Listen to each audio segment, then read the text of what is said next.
If you're someone who cries easily, science says you may have something most people never develop, and it's probably not what you think. Maybe it happens during an argument, maybe during a sad movie, or sometimes when life simply becomes too overwhelming. The tears come quickly, and somewhere in your mind, a question appears. Why am I like this?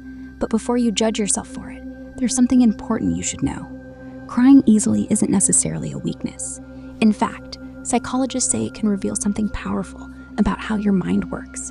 Humans are the only species on Earth that shed emotional tears, not just tears from pain or irritation, but tears caused purely by feelings. Nature literally designed us to release emotion through tears.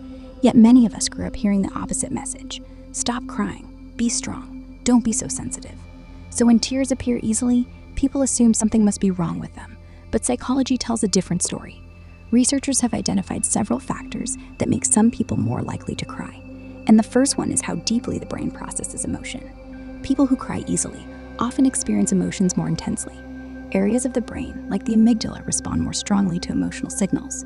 That doesn't mean something is broken. It simply means your brain detects emotional information faster and more vividly. Imagine two cameras observing the same world. Most people see life in normal definition, but someone with high emotional awareness experiences it in something closer to ultra-high resolution. You don't just notice when someone is upset. You notice the slight shift in their tone, the tension in their posture, the quiet change in the mood of a room. Your system collects more emotional information, so naturally it reacts more strongly. The second factor is empathy. People who cry easily often have very high empathy. Your brain doesn't just understand another person's feelings, it mirrors them. Imagine sitting in a meeting while a coworker shares a difficult personal story. Most people hear the facts and nod politely, but you hear the tremble in their voice. You sense the struggle behind their words. Your eyes begin to fill with tears, and you might wonder why you're reacting so strongly. But what's really happening is something remarkable. Your brain is building an emotional bridge. You're not just hearing their experience, you're feeling part of it, and that ability forms the foundation of real trust and connection. There's also a biological side. Some people have a more responsive nervous system. When emotional pressure builds up, tears act like a release valve, just like steam escaping from a pressure cooker. They reduce stress hormones and help the body return to balance. So crying isn't always losing control. Sometimes it's the body's way of restoring it. Here's the surprising part.